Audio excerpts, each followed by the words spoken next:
Muito bom dia a todos e todas aqui presentes. Eu agradeço essa presença de todos, essa manhã chuvosa de sexta-feira, mas estamos todos aqui com a alma aquecida, muito felizes em confraternizar, né? em abrir esse evento que é tão significativo para todos nós.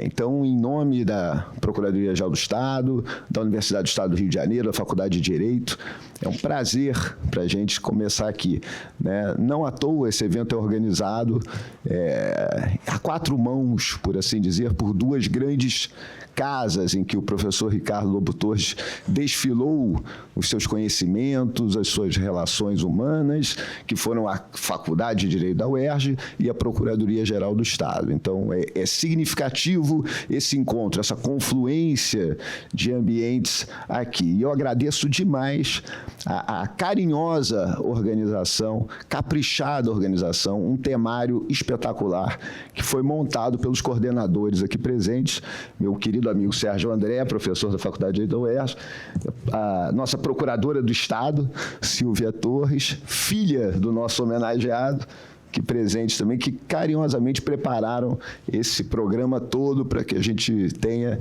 esse dia de tantas reflexões na área do direito financeiro e direito tributário. E agradeço também aqui a presença do meu querido amigo, meu sucessor no programa de pós-graduação da UERJ, professor Adilson Rodrigues Pires, aqui presente, amigo de longa data, querido professor da Faculdade de Direito. E nós todos temos aqui em comum, não só nós aqui na mesa, como todos os presentes, um elo, um vínculo de admiração e de aprendizado com as lições do professor Ricardo Lobo Torres, né?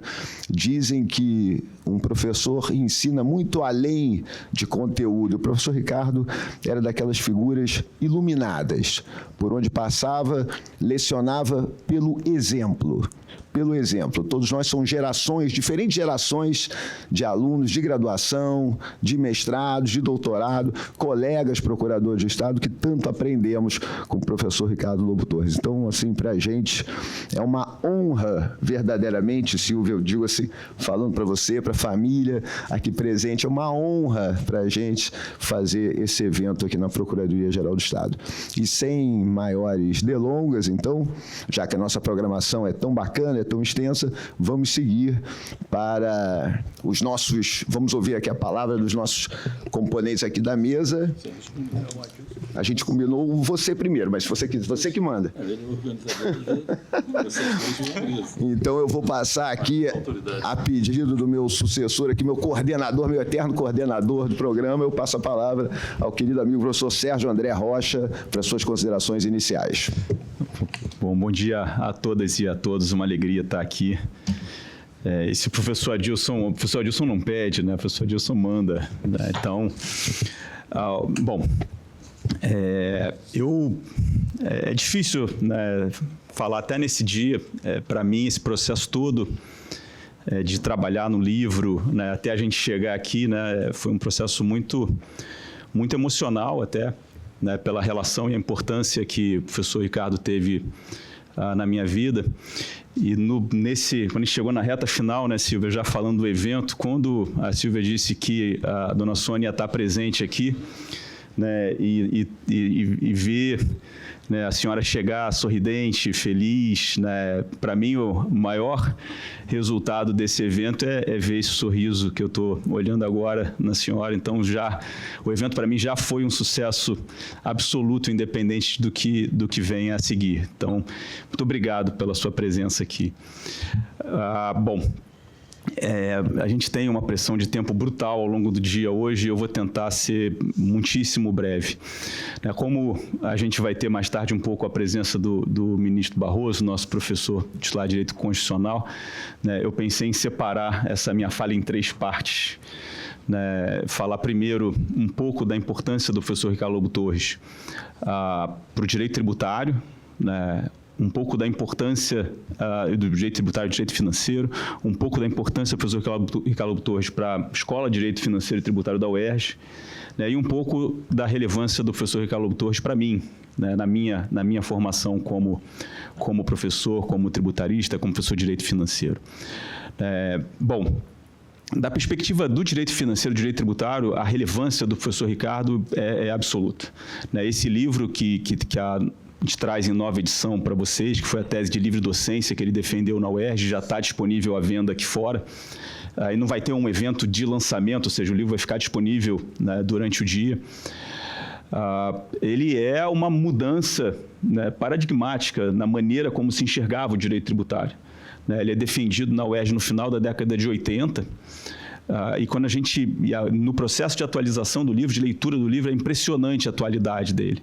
Né? Eu digo que o professor Ricardo Lobo Torres foi o primeiro autor no Brasil a reinterpretar o direito financeiro e o direito tributário a partir da Constituição de 88. Né? O que muitos não fizeram ainda hoje, em 2024.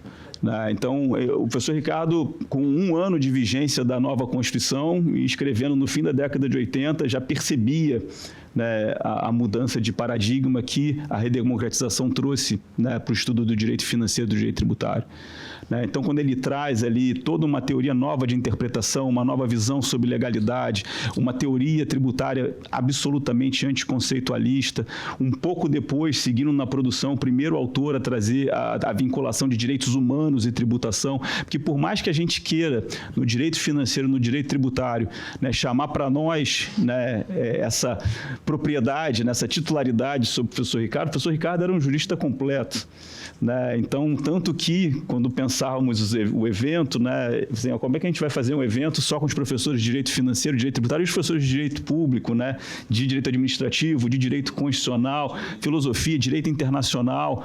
Né? Então, como disse, um dos primeiros autores a fazer a conexão entre direitos humanos e tributação, que na década, hoje é, né, corriqueiro, comum, né, qualquer um percebe, mas na década de 90 ninguém falava disso. Né? Então, é um pensamento que, da perspectiva do direito financeiro e do direito tributário como um todo, rompeu um paradigma, né? E a gente, né, todos vocês que tiverem a oportunidade de ler, né, esse livro que a gente atualizou e está disponível agora, vai perceber que é uma leitura absolutamente atual. Então, acho que é muito importante isso que a gente está fazendo. O tempo inteiro, o objetivo aqui, né, de Silvia e meu sempre foi só de trazer e garantir que as futuras gerações de estudiosos do direito financeiro, do direito tributário, vão seguir tendo acesso, né, à obra do professor Ricardo. Agora, se o professor Ricardo ele tem essa importância, né, para o direito financeiro e tributário como um todo, ele tem uma importância ainda maior para a escola da UERJ.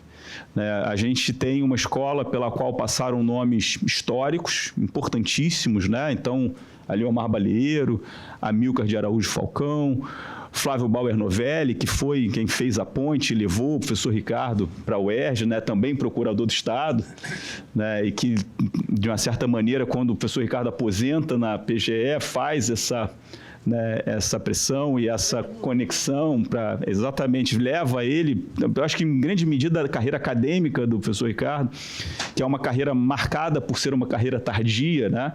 Boa parte das obras do professor Ricardo Lobo Torres, as principais obras dele, ele publicou um pouco mais velho do que eu sou hoje. Né? Então, o professor Ricardo ele tem uma produção acadêmica extremamente madura, já elaborada depois de muitos anos de reflexão. Né? Então, tanto que a gente for ver, ele vira titular da UERJ em 95 e se aposenta na compulsória, que à época era de 70 anos, em 2005. Então, foi uma carreira, mesmo de titularidade, uma carreira que acabou sendo curta, porque ele vai para a academia já depois de sair da Procuradoria do Estado. Né? Então, eu digo hoje, e repito, a UERJ talvez seja a única escola que tem uma certa coesão, né, no direito financeiro e tributário como um todo. Né, e o que dá essa coesão? A escola da UERJ é que ela é a escola do professor Ricardo Lobo Torres. Né, nós não somos um monolito. Né, eu estou aqui na presença dos meus queridos amigos, Gustavo da Gama, Luiz Queiroz, teremos outros professores, praticamente quase todos aqui hoje, ao longo do dia. A gente não pensa tudo igual. Porém, existe uma espinha dorsal, existe uma linha mestra em tudo que a gente faz, e essa linha mestra tem nome e sobrenome, chama professor Ricardo Lobo Torres. Né? Então, eu digo hoje, sem nenhuma, e na presença do meu grande outro mestre aqui, professor Adilson, que faz parte dessa história, né, e foi professor de todos nós, mas eu tenho temos que nos curvar à importância, né, que o professor Ricardo Lobo Torres teve na construção de tudo que a gente faz ainda hoje. E, por fim, né, mais uma vez, tentando economizar o máximo possível o nosso tempo, diretor, pessoalmente, o professor Ricardo, ele se eu faço alguma coisa certa hoje em dia, o professor Ricardo certamente teve ele é responsável por isso. O professor Ricardo foi meu orientador no doutorado, e enquanto a gente estava como aluno dele, ele mudou em 180 graus a minha maneira de pensar tributação e finanças públicas. Eu certamente não pensaria o que eu penso hoje não fosse a intervenção do professor Ricardo Lobo Torres. Então, quando todo esse processo, para mim, eu lembro, uma vez eu estava aberto mexendo no livro, né, Silvia, e às vezes perturbando Silvia com o processo e pedindo orientação e autorização. E aí teve um dia que eu olhei para a minha tela do computador e falei, cara, não acredito, eu estou com o livro do professor Ricardo Lobo Torres aberto no meu computador e eu estou editando ele, né? Então, ou seja, editar Ricardo Lobo Torres é, sem dúvida nenhuma, o meu maior feito acadêmico até o momento. Né? Ter tido a confiança da Silvia para né, trabalhar o livro do seu pai, Silvia, foi certamente o maior presente. Eu já te falei isso algumas vezes e eu falo agora, né, ao vivo, na presença da plateia. Eu jamais vou poder agradecer a você o suficiente pela honra que você me concedeu de poder mexer no livro do seu pai. Isso certamente é a maior honra acadêmica que eu já tive e provavelmente a maior que eu vou ter, né, enquanto eu seguir nessa estrada. Né, o professor Ricardo, né, eu costumo dizer que ele me batizou academicamente. Meu nome é gigante, meu nome é Sérgio André Rocha Gomes da Silva, e minhas primeiras publicações eu usava esse nome gigantesco, e muito garoto eu estava fazendo uma banca de pós-graduação com ele, e eu dizia, professor, esse nome é muito grande, ele fica feio nos textos e tal, estou pensando em usar só Sérgio André Rocha. E ele disse, faça isso, faça isso. E aí, o faça isso me rebatizou, e o Sérgio André Rocha nasceu, né, com o batismo e a bênção do professor Ricardo Lobo Torres. Então, eu tinha me separado 10 minutos, vejo que faltam 20 segundos, e eu tenho o péssimo hábito de ser pontual. Então, eu só queria agradecer demais, primeiro, a Silvia, que me deu essa oportunidade, né, a presença de Dona Sônia, que tornou esse dia muito mais feliz, né, a acolhida do nosso diretor, professor Carlos Edson, e da Procuradoria do Estado, né, realmente uma alegria enorme a gente estar aqui, e a presença de vocês, né, espero que todos vocês, né, leiam o livro, estudem Ricardo Lobo Torres, né, a vida, eu posso garantir a vocês, a gente fica um pouco mais inteligente, né, depois de estudar, né, as lições do professor Ricardo Lobo Torres. Então, era isso, muito obrigado.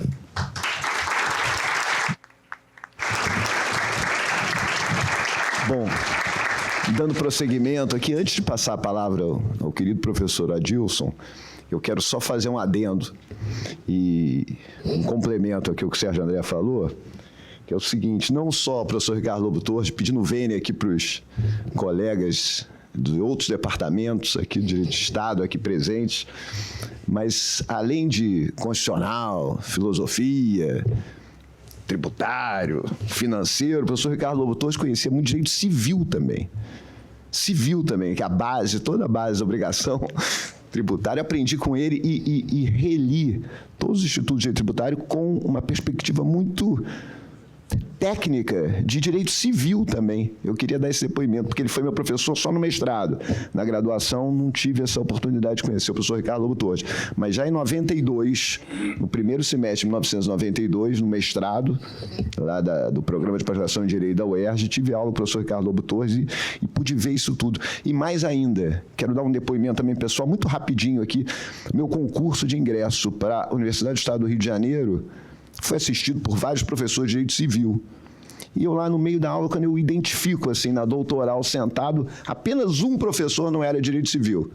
Era o professor Ricardo Lobo Torres, que assistia ali um evento de direito civil, um concurso com vários candidatos, e ele ali assistindo, e me encantou poder ter aquela âncora, aquela referência no olhar, né, que você ali dando aula, fazendo a prova para ingresso, foi um porto seguro para mim nesse momento. Eu quero dar esse depoimento aqui também, em acréscimo ao que o querido professor Sérgio André mencionou.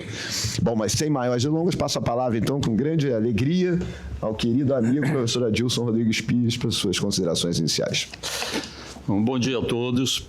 Para mim é uma honra, um prazer muito grande estar aqui com vocês, aqui na Procuradoria, cumprimentando antes de tudo nosso querido amigo Carlos Edson, que na verdade é o nosso CAE, né? CAE. O Sérgio André, claro que eu tinha que passar a palavra para as autoridades primeiro, né? Depois falaria eu humildemente aqui. E a Sônia também, que é uma honra, um prazer, uma alegria muito grande te ver aqui, Sônia. Silvia, traz sempre uma grande lembrança para mim. E a Procuradoria-Geral do Estado, para mim, é um exemplo, um padrão assim, de uma vida acadêmica, uma carreira acadêmica. A gente, já citados pelo Sérgio, né?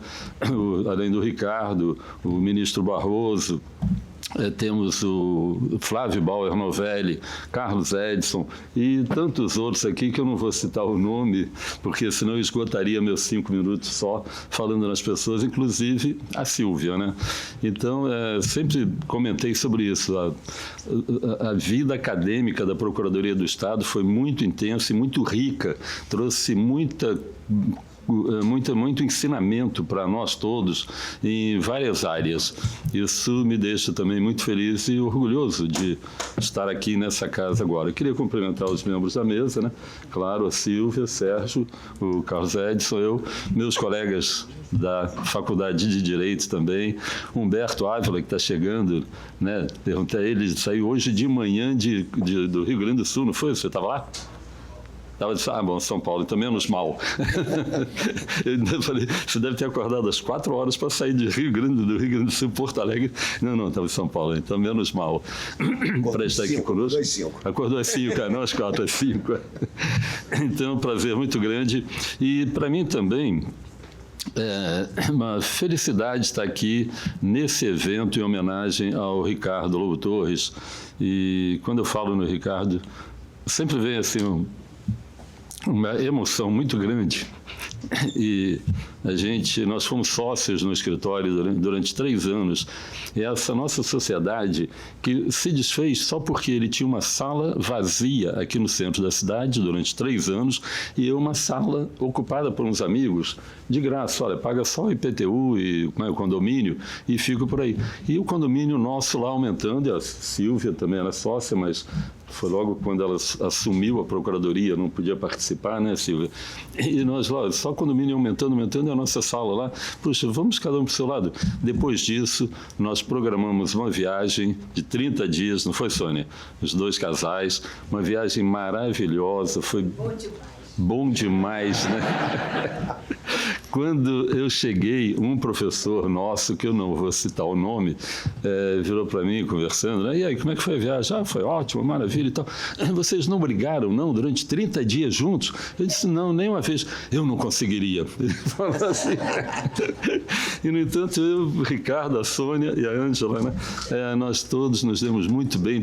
A gente programava, olha, hoje eu queria ir ao museu tal, não, hoje eu queria ir a tal lugar assim para conhecer. Não, então vamos fazer o seguinte, hoje a gente vai aqui, amanhã vai ali, tá bom? Era assim, olha, amanhã 8 horas da manhã, aqui na porta do hotel, mas não vamos nos atrasar para aproveitar mais o dia.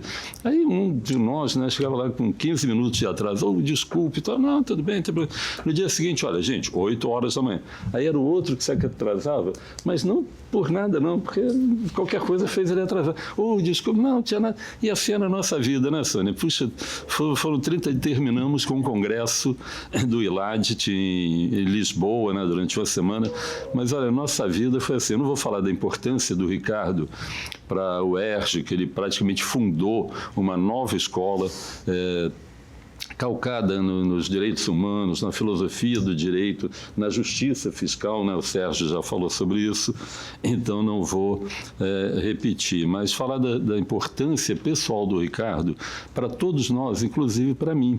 Eu, numa certa época, eu trabalhava no Ministério da Fazenda e, como sempre gostei de trabalhar, sempre fui muito dedicado ao trabalho, não vou dizer Caxias, que é um termo assim meio, mas dedicado ao trabalho, né? Me envolvia mesmo. Eu dava aula de manhã em cursos preparatórios, né? À noite em cursos, trabalhava o dia inteiro, aí em casa eu começava a preparar a minha dissertação de mestrado e o Ricardo era o orientador, né?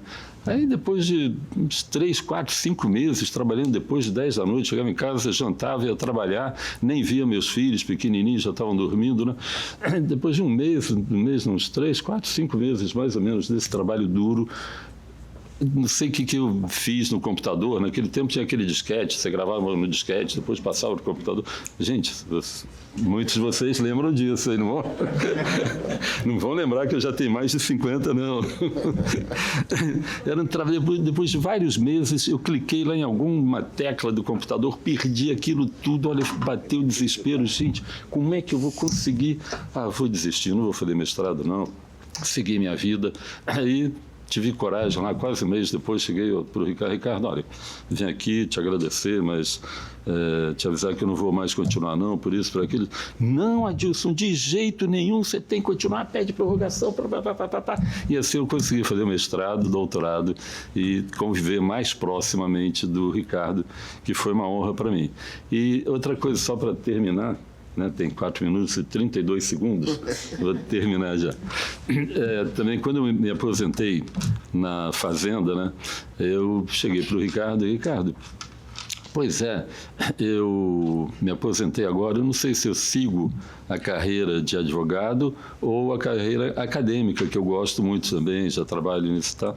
Por que você não faz os dois, Adilson? Não precisou falar mais nada. Segui os dois, fui muito feliz. E, como o Sérgio, né, basta uma palavra assim, né, para decidir a nossa vida. E uma última coisa também, rapidinho então. O Ricardo fez durante uns 3 meses, mais ou menos, um estágio na Alemanha. Se não me engano, foi em Bayern, não foi? O Munique. Bayern é o time, né? Munique. Fez isso treinar. Você fica com os meus orientandos e tal. Eu não, pode deixar, eu fico. Poxa, me dava tanto com ele, gostava tanto. Não, claro, aí tinha uns 3 ou 4, iam lá no meu escritório e tal. Aí quando ele voltou, e aí, Ricardo, como é que foi a viagem? Foi boa? Foi ótima, fez pesquisa e tal. E o alemão, porque eu via muito com ele aqui na livraria, aqui na Erasmo Braga, né? Livraria de livros alemães, né? Aí ele ia lá, comprava livro e tal, não sei o que. E aí, não, foi tranquila a pesquisa e tal. Agora, só tem uma coisa, Dilson. Eu chegava no restaurante, por exemplo, queria pedir uma colher, um garfo, um guardanapo, eu não sabia nada. Era só... Mas é mesmo, ele se dedicava tanto à atividade jurídica que ele esquecia o resto. A vida dele era acadêmica. Mas, gente, olha... Eu teria muito, muito mesmo que falar sobre o Ricardo, né? E sempre com muita emoção, aquele 25 de maio, tem 5 ou 6 anos, né? No 25 de maio, fomos a Niterói, num dia de greve dos caminhoneiros, nem o taxista sabia chegar lá, mas o Ricardo merece todas as nossas homenagens. E essa foto que vocês veem, essas 2 fotos que vocês veem, é icônica. O Ricardo era exatamente isso, aquela simpatia, aquela simplicidade, né? Aquela forma assim, humilde, simples de se dar. É impressionante. Não tem mais o que falar do Ricardo. Muito obrigado.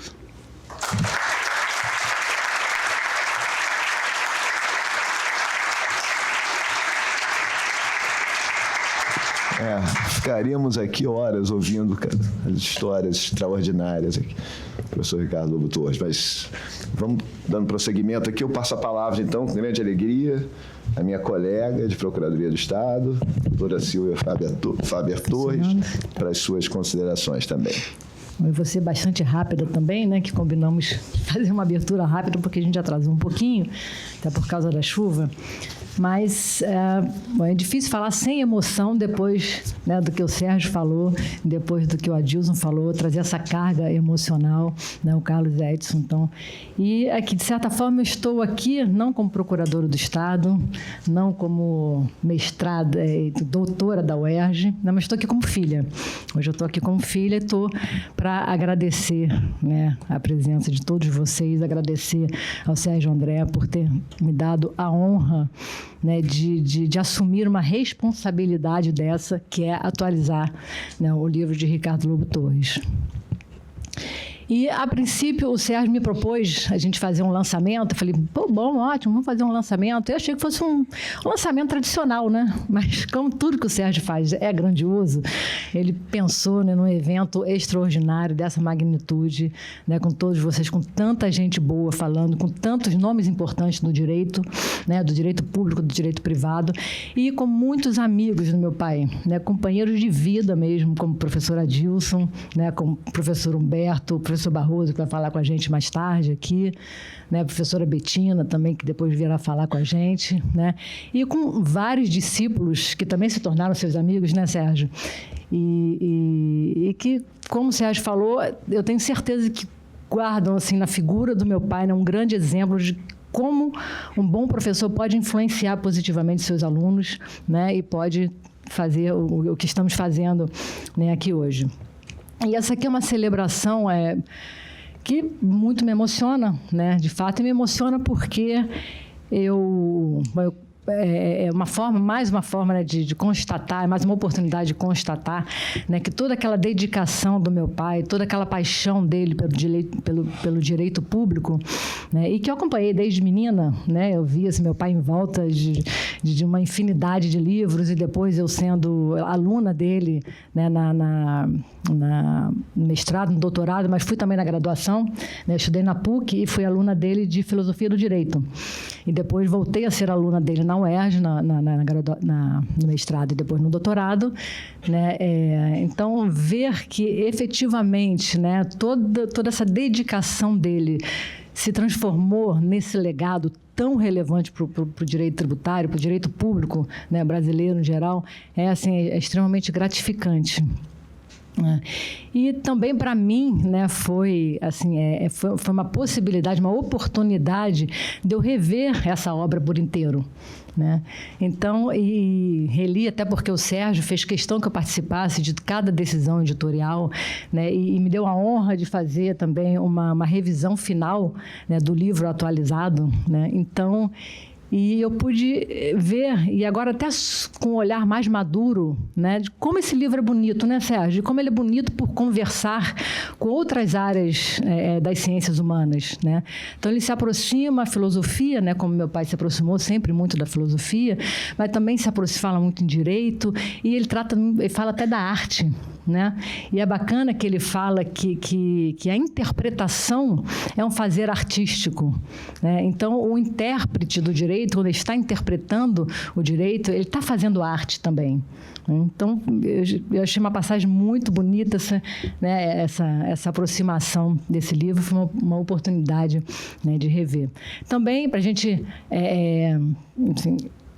constatar, né, a relevância dele para a jurisprudência, né, para novas decisões, para uma revisão, uma atualização, né, jurisprudencial.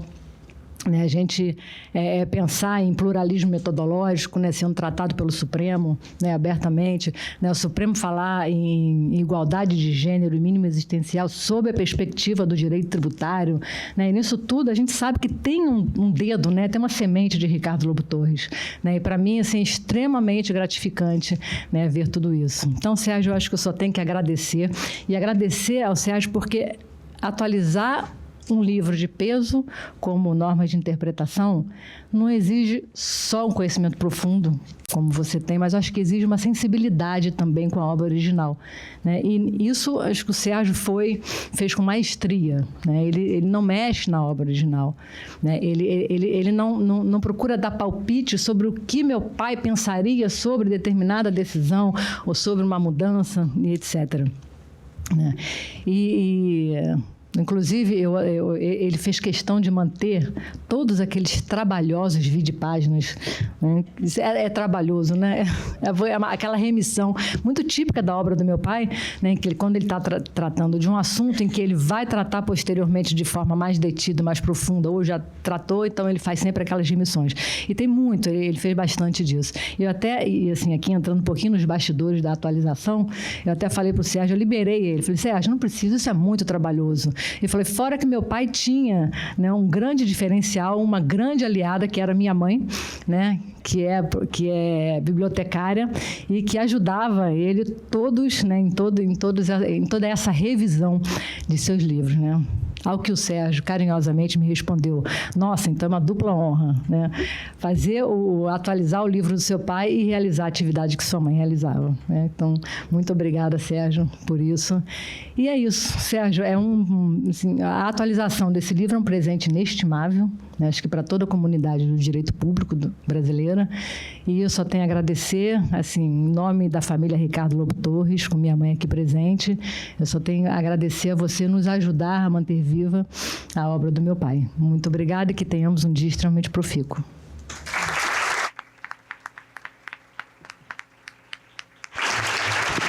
Excepcional, Silvia. Obrigado. A tarefa de atualização é uma tarefa muito delicada, né? Mas nós ganhamos todos com esse livro atualizado, que, lembrando, está à venda aqui, em primeiríssima mão, aqui no nosso estande aqui fora. Mas, sem maiores delongas, a gente está com um horário justo. Houve uma inversão de programação e o professor Luiz Roberto Barroso vai falar ainda pela manhã, mas já próximo do meio-dia, pelos nossos cálculos. Então, agora nós teremos a palestra do professor Humberto Ávila.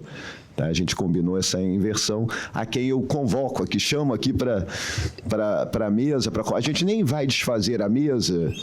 Não, vamos ficar aqui na mesa, a gente combinou aqui, a gente mantém a mesa para dar mais dinamismo, né? E já poderemos ouvir com grande honra, com grande alegria, o professor Humberto. O professor Humberto ele pode falar, se quiser usar o púlpito. Ocupa aqui o meio. Não, ocupa aqui a posição. Quer falar em pé nos púlpitos ou quer? Pode falar. Pode ser. Tá bom. Então fica. Costuma falar em serviço.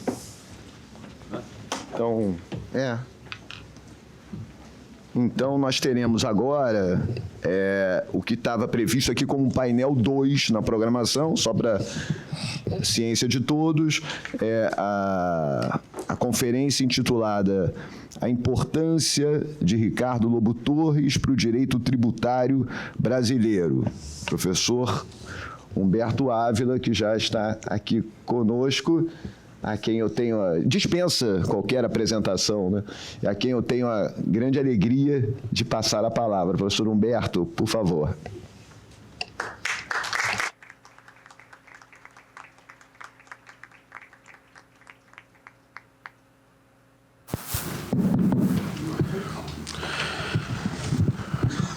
Bom dia a todos. Uma enorme satisfação poder estar aqui. Eu quero inicialmente cumprimentar os organizadores, os queridíssimos professores Sérgio André Rocha e Silvia Faber Torres. Eu quero dizer inicialmente que eu não poderia deixar de estar aqui, amigo e aluno que fui do professor Ricardo Lobo Torres.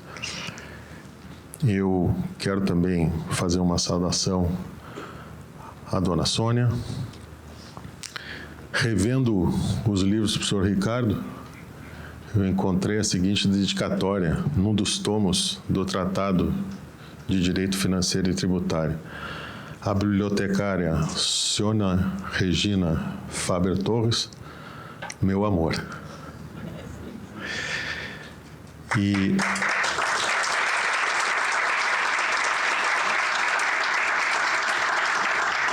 muito interessante ver o carinho e o amor com que ele olhava para a dona Sônia e olhava para a Sílvia. Quem conheceu mais de perto o professor Ricardo sabe que ele era um sujeito de comportamento austero. Ele não falava muito, jamais falava mal de ninguém. Maledicência e fofoca não fazia parte do mundo dele. E a partir do momento que a gente começava a conhecer ele melhor, a gente via que ele se manifestava de maneira muito suave, muito econômica, mas muito enfática. E eu comecei, ao longo do tempo, a perceber os comportamentos dele, o modo como ele alterava a sua gesticulação e o seu olhar em face de determinadas situações, em face de determinadas pessoas. E eu me lembro muito bem do professor Ricardo e da dona Sônia passeando com Alcides Jorge Costa e com a esposa em Gramado, e ele todo faceiro ao lado dela, sempre feliz. E me lembro quando o livro da Sílvia foi lançado, o orgulho que ele manifestava através do seu comportamento admirador que era do teu trabalho, Sílvia. Eu não sei se todos vocês sabem, mas eu fui professor da UERJ durante 5 anos. Faz bastante tempo. Eu recebi uma bolsa da FAPERJ, que era paga pelo Banerj, que não existe mais, e eu ficava no Hotel Glória, que não existe mais. Eu gostaria de falar do professor Ricardo em 2 sentidos. Eu quero falar da pessoa dele e depois quero falar da obra dele. Tem um escritor norte-americano que escreveu em 1981, John Hart Ely, uma obra muito importante sobre direito constitucional, que ele dedica a Earl Warren. E diz o seguinte: você não precisa ter muitos heróis se você sabe escolher com sabedoria. Eu tive muitos mestres. No Brasil, José Sotomayor Borges, Alcides Jorge Costa. E no exterior, algumas pessoas muito ilustres. Arthur Kaufmann, professor de filosofia, me recebia na sua casa com a sua esposa, com um bolo, e nós discutimos a tarde inteira. Klaus Wilhelm Canaris, que era professor catedrático e ninguém menos do que o sucessor do Karl Larnes na Cátedra de Direito Civil na Universidade de Munique, que me apoiou na publicação dos meus livros em alemão, prefaciou esses livros. O professor Klaus Vogel, que era o professor titular de Direito Tributário da Universidade de Munique. Mas não só na Alemanha, eu também tive outros mestres. Um recentemente falecido, Frederick Schauer, meu queridíssimo amigo, que me auxiliou quando eu estudei nos Estados Unidos. O professor Paulo Grossi, professor de Direito Civil e de História do Direito da Universidade de Florença, e que terminou sendo presidente da Corte Constitucional Italiana. Por que eu estou mencionando esses nomes? Para me exibir? Não. É que eu incluo o professor Ricardo nesse grupo. Por muitas razões. Eu vou enumerar algumas. Em primeiro lugar, as características dele. Ele era um homem sereno. O professor Norberto Bobbio, vocês todos sabem, escreveu um livro, A Serenidade, de Senectude, em que ele procura destacar quem é uma pessoa serena. Para ele, sereno é o oposto do prepotente. O arrogante é aquele que tem uma imagem exagerada de si próprio. O insolente é aquele que ostenta a arrogância. O prepotente é aquele que tem poder e abusa do poder. Quem é o sereno? O sereno é o contrário do prepotente. É aquele sujeito que se aproxima das pessoas não para vencer, não para se sobrepor, mas para dialogar. Porque para essa pessoa não existem vencedores ou vencidos. Existem pessoas que estão no mesmo barco e que precisam ser respeitadas. Por que eu estou destacando isso? Porque o professor Ricardo era, assim, um homem sereno. Ele me convidou, junto com o professor Luiz Roberto Barroso, a ser professor da UERJ, quando eu ainda era professor da Pontifícia Universidade Católica do Rio Grande do Sul. Eu tinha recém terminado o meu doutorado. Para vocês terem uma ideia, eu fui professor de quase metade do departamento hoje de Direito do Estado da UERJ. Eu fui professor, o professor Gustavo Binemboim, que apesar de ter sido meu aluno, conseguiu se projetar internacionalmente como esse jurista admirável que é. Mas fui professor do Walter Schwenkner, do Rodrigo Brandão, da Arícia Correia, da Ana Paula Barcelos, do Ricardo Lodi, praticamente metade do departamento. O professor Ricardo nunca interferiu nas minhas disciplinas. Eu ministrava várias disciplinas, ele de orientação hermenêutica, eu de orientação analítica, com muitas diferenças, e apesar disso, ele nunca interferiu, ele sempre deixou eu ser o que era. Então, essa é uma característica fundamental. Segunda característica fundamental, o professor Ricardo era um homem austero, era um sujeito econômico, respeitoso, jamais levantava a voz, respeitava a dignidade dos outros e era aquele professor que sugeria, mas não oprimia, aquele sujeito que abraçava, mas não sufocava. Ele deixava o espaço para a pessoa poder ser quem é. E era um sujeito, acima de tudo, que cuidava muito com as palavras. Isso eu demorei um tempão para conseguir perceber. Mas eu me lembro de duas situações. Ele jamais reclamava e jamais falava mal de ninguém. Uma vez, convidei ele para proferir uma palestra, um curso de especialização em Porto Alegre, sábado de manhã. E ele foi. Fomos num restaurante, só tinha feijoada. E ele depois tinha que proferir uma segunda palestra. E ele só olhou para mim assim, feijoada. Feijoada. Esse era o modo como ele se expressava. Outra vez, ele, numa banca de mestrado, se deparou com um aluno que, enfim, jovem, resolveu responder à arguição do professor Ricardo, que tinha dito que o aluno estava errado, da seguinte forma: errado é o senhor. O professor Ricardo ficou uma fera. Quando fecharam-se as portas para fazer a avaliação, ele olha para mim, ele é jovem, né? Esse era o modo que ele usava para criticar, um modo suave. Ele pegava uma característica, mas ficava por aí. Era um sujeito extremamente amigo. Para vocês terem uma ideia, ele me pegava no aeroporto, me levava no aeroporto. Isso é um escândalo, mas ele fazia isso. Ele poderia me tratar como filho, mas ele me tratava como uma espécie de irmão mais velho. Ele deixava o espaço.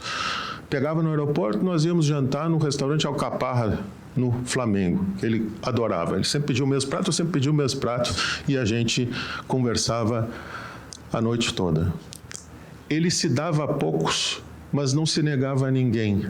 Eu me lembro ainda hoje, uma vez que nós quase nos esbarramos num aeroporto.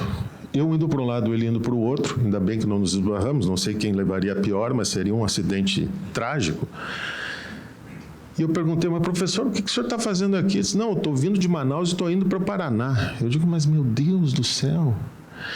Ele realmente, ele rodava o Brasil, aceitava os convites mais mirabolantes. Isso foi tão intenso, mas tão intenso, que na época do apagão, em 2006, ele sofreu com isso. Eu me lembro que ele estava com uma ferida no nariz que não curava, de tão estressado que ele ficou por ter ficado num aeroporto mais ou menos umas 10 horas. Coisa que aconteceu comigo em outro lugar. Era uma época em que havia muitos congressos no Brasil e nós ficávamos no Brasil inteiro circulando. Mas o que me chamou a atenção foi isso. Ele era um sujeito extremamente comprometido. E era um sujeito muito amigo. ele se encarregou de fazer o convite para eu ministrar aulas em pós-graduação da UERJ, se comprometeu a conseguir uma bolsa da FAPERJ para mim, e lá pelas tantas ele descobriu, sem eu dizer, que o valor da bolsa dava para pagar mal e mal a passagem e o hotel. Dali em diante ele não queria mais que eu pagasse a conta. Ele sempre se levantava e pagava a conta do restaurante. Sabedor de que ele fazia isso, o que eu fiz? Eu comecei a adotar uma estratégia de um pouquinho antes do final do jantar, eu me levantava dizendo que ia para o banheiro e pagava a conta. Ele descobriu. E não queria que eu me levantasse antes que ele pagasse a conta. Aí lá pelas tantas, nós estamos jantando, eu olho para ele e diz assim, professor, eu vou no banheiro. Não, o senhor não vai. Eu digo, não, professor, é que eu preciso ir no banheiro mesmo. Tá, então pode ir. E ficou me cuidando, se eu realmente ia no banheiro.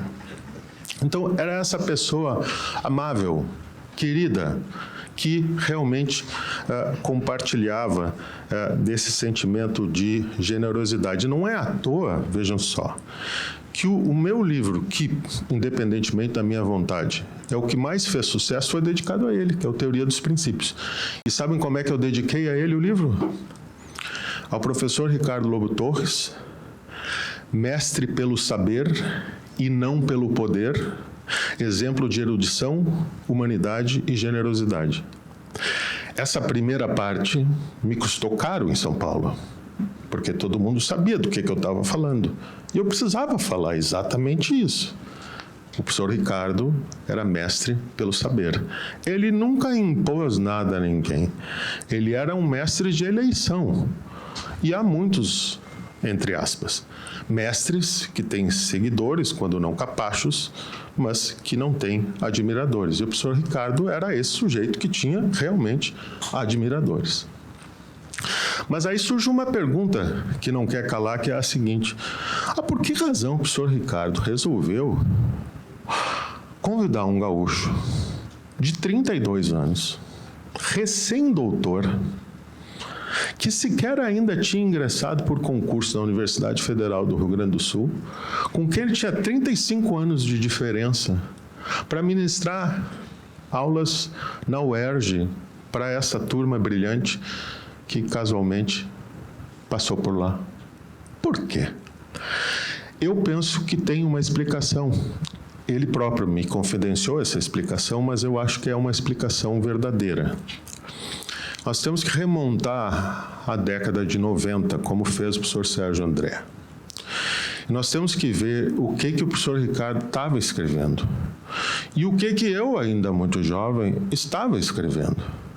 Porque os meus livros principais não tinham saído ainda. Mas o que eu tinha, então, publicado que tinha chamado a atenção do professor Ricardo a ponto dele me escolher, dentre tantos jovens que estavam no Brasil, para vir ministrar aulas ao lado dele e do professor Luiz Roberto Barroso.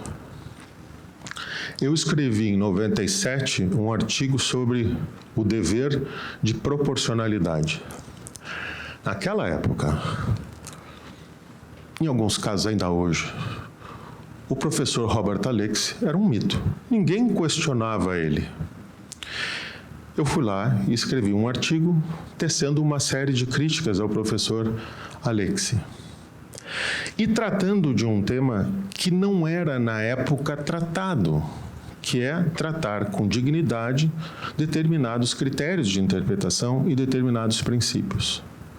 O outro artigo que eu escrevi foi questionando o tal princípio da supremacia do interesse público sobre o particular, que também foi tratado pelo professor Gustavo Binemboy também. E questionei o professor titular Celso Antônio Bandeira de Mello. Só para vocês terem uma dimensão do que eu, jovem, fiz, de algum modo sem saber, eu me lembro que na Universidade Federal do Rio Grande do Sul, um colega que tinha lido o meu trabalho sobre proporcionalidade e que tinha uma cópia de uma versão espanhola do livro do professor Robert Alexi, Teoria dos Direitos Fundamentais, uma cópia que era encadernada e tinha uma capa dura preta. parecia uma Bíblia.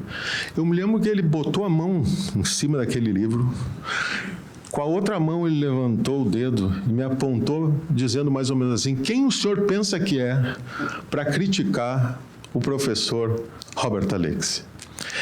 E o artigo sobre o princípio da supremacia foi escrito criticando o professor Celso Antônio, que ninguém usava discordar, de quem ninguém usava discordar. E eu me lembro que uma vez saindo de uma garagem veio o professor da Universidade Federal de Direito Administrativo.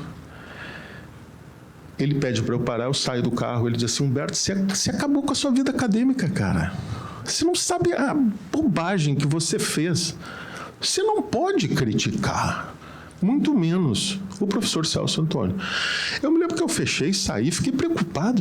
Eu acabei com a minha carreira por causa de um artigo. Será que é possível? Não. É um artigo que teve um impacto, né? O professor Gustavo pode testemunhar.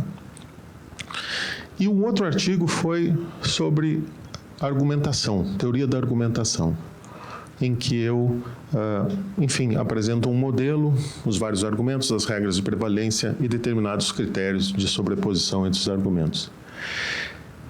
Foram esses os textos que impressionaram o professor Ricardo. Aí surge a pergunta: mas por quê? Por uma razão, eu vejo. Nessa época, reinava, em algum aspecto, em determinada medida, para determinados autores ainda reina, duas orientações: um positivismo metodológico e um normativismo sancionatório. Evitando palavras bonitas, o que isso significa? Significa que, para muitos professores, só se podia tratar do direito tributário e também do direito público, obedecendo dois critérios fundamentais.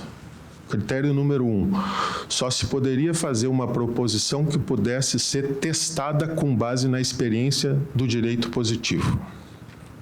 Qualquer formulação que envolvesse outra coisa que não uma objetividade descritiva de um direito posto não era objeto da ciência, tinha que ser afastado disso. E o segundo critério era justamente a ideia de que o direito era um conjunto de regras portadoras de sanção, e no caso de regras hipotético-condicionais. Bom, se o trabalho do cientista é analisar o direito dessa forma e o direito é esse objeto composto de regras hipotético-condicionais, a única coisa que um tributarista podia fazer é analisar aspectos da hipótese de incidência e aspectos da consequência. Os princípios não tinham hora nem vez. No início da década de 90, quem quisesse fazer pós-graduação em São Paulo e desejasse escrever sobre um princípio, ouviria a seguinte resposta: aqui a gente faz coisa séria, a gente não fica analisando normas que envolvam aspectos subjetivos. E por isso o senhor não vai ser orientado sobre esse tema, escolha outro tema. Então, o que chamou e nos uniu foi justamente esse aspecto. Eu comecei a tratar de temas que, então, não eram tratados de maneira científica. Eu me recordo até hoje, em 1993, eu apresentei um trabalho. O primeiro trabalho que eu apresentei em congresso do Instituto Geral da Taliba. Olha o trabalho, o título do trabalho: Estado de Direito e Lançamento. Não é que, quando o trabalho tinha que ser objeto de aprovação, duas pessoas levantam a mão. A primeira disse que o trabalho não era científico, porque tratar de Estado de Direito, que é esta norma vaga, frouxa e que não pode ser analisada de maneira científica. E por isso o trabalho não deveria ser objeto de aprovação. E teve um outro esquisitão que levantou a mão e disse assim: eu não li e não gostei do seu trabalho. Tudo bem. O trabalho terminou sendo aprovado, mas essas situações ilustram o momento em que se estava vivenciando o direito tributário no Brasil. E o que o professor Ricardo estava fazendo? Aqui nós entramos no ponto. O professor Ricardo estava justamente rompendo com esse modo de analisar o direito público em geral, mas o direito tributário em especial. O que ele fazia? Basta pegar os livros dele. Eu olhei, antes de vir para cá, eu já tinha lido naturalmente, mas eu olhei os vários volumes do tratado dele.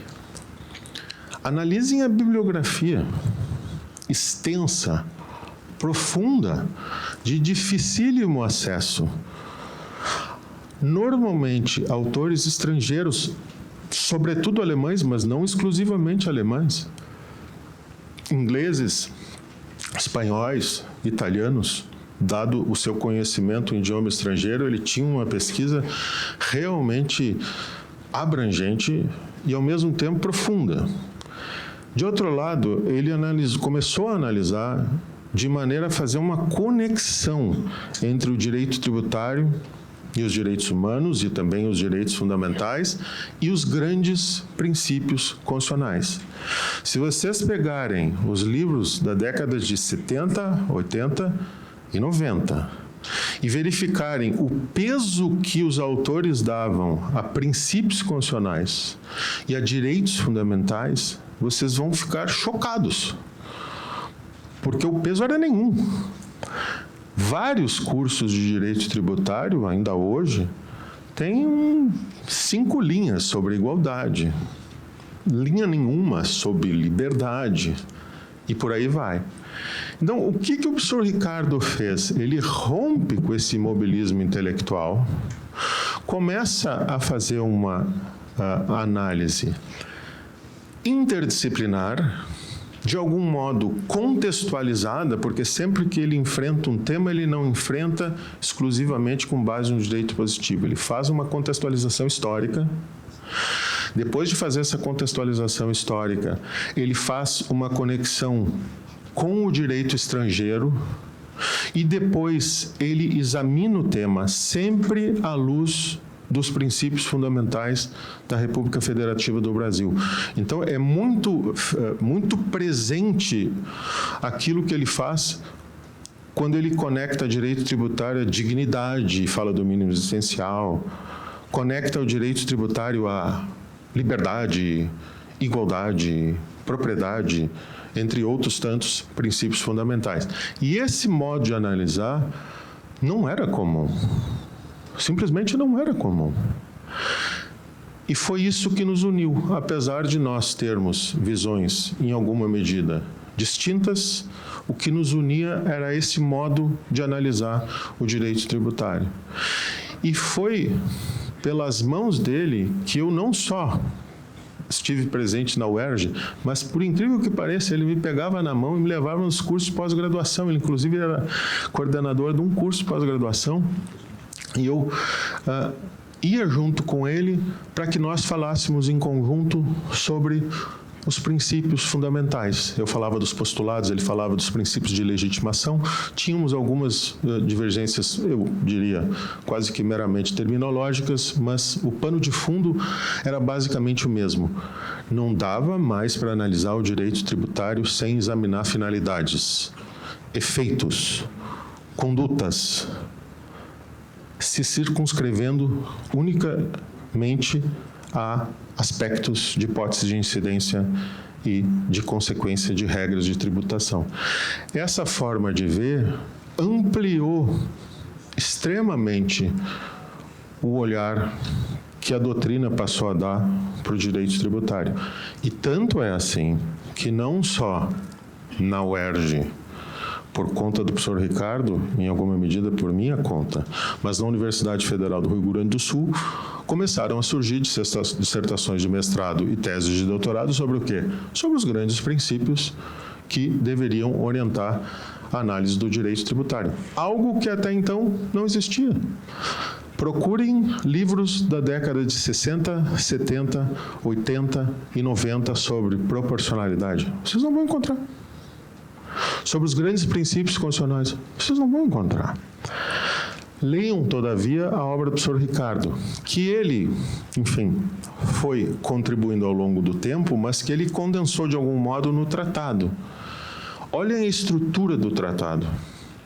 Olhem os temas que são lá enfrentados. Olhem a bibliografia que ele usa. É realmente impressionante. E isso não era feito. Basta pensar que, se nós analisarmos os cursos de direito tributário dessas décadas, vocês irão perceber que pouca gente dominava. Eu estou pensando se tem pouca gente ou se não tem ninguém, na verdade, dominava a bibliografia que o professor Ricardo dominava. Para começo de conversa, depois do Rui Barbosa Nogueira, não há no Brasil ninguém que se interessasse pelo direito alemão e pudesse ter condições de estudar em profundidade. Eu estudei, o professor Ricardo estudou. Eu até dei uma carta de recomendação, vejam que coisa curiosa, para o professor Ricardo ir estudar com Morris Lehner, que era o sucessor do professor Klaus Vogel, em Munique. Então, o que eu acho que fez o professor Ricardo?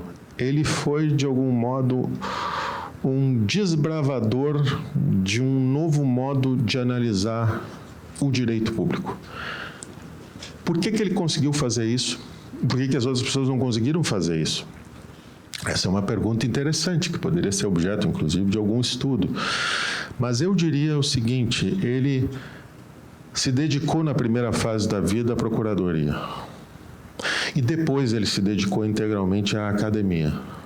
Quando ele chegou à academia, o professor Sérgio André notou, com a sua sensibilidade, esse ponto. Ele chegou como um homem maduro.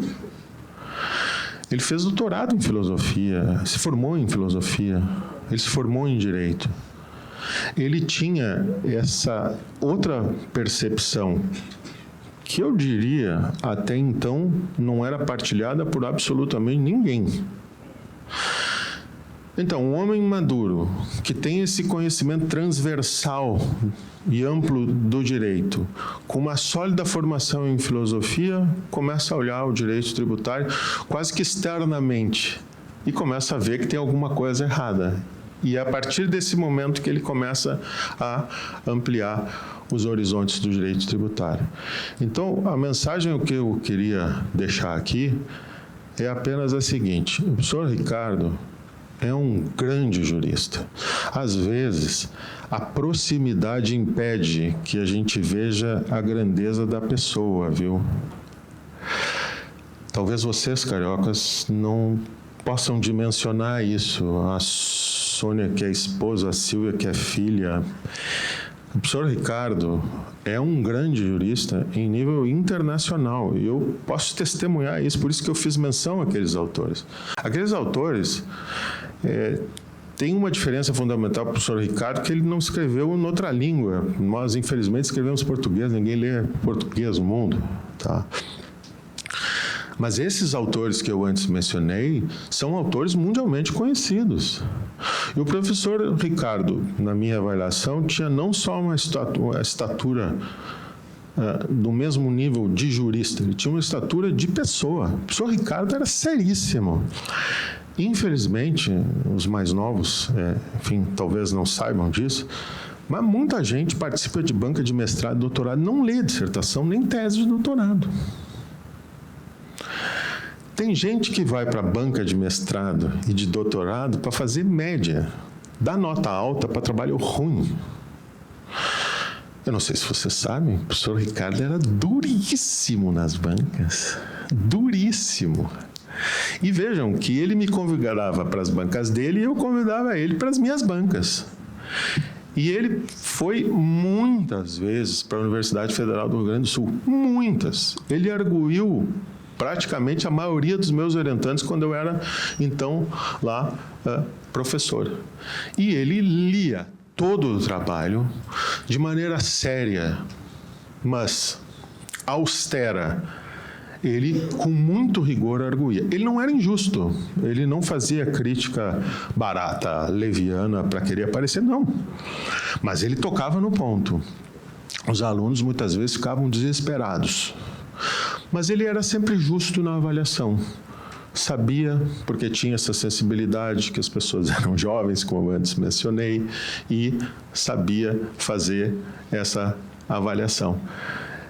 Então, o que representa ele hoje? Eu diria assim, olha, o professor Ricardo é um dos maiores juristas que nós tivemos e que nós temos, né? Porque a obra sobrevive a ele, o exemplo sobrevive a ele. Por isso que eu fiz questão de dizer que eu ia falar sobre duas coisas. Falar da pessoa do professor Ricardo queridíssimo amigo, e da obra do professor Ricardo. Eu acho que são duas dimensões de uma estatura sem par no direito brasileiro, com uma importância para a história do direito tributário, mas uma importância atual e que vai persistir. Eu desejo e eu sei que isso vai acontecer por muitos e muitos anos. Muito obrigado.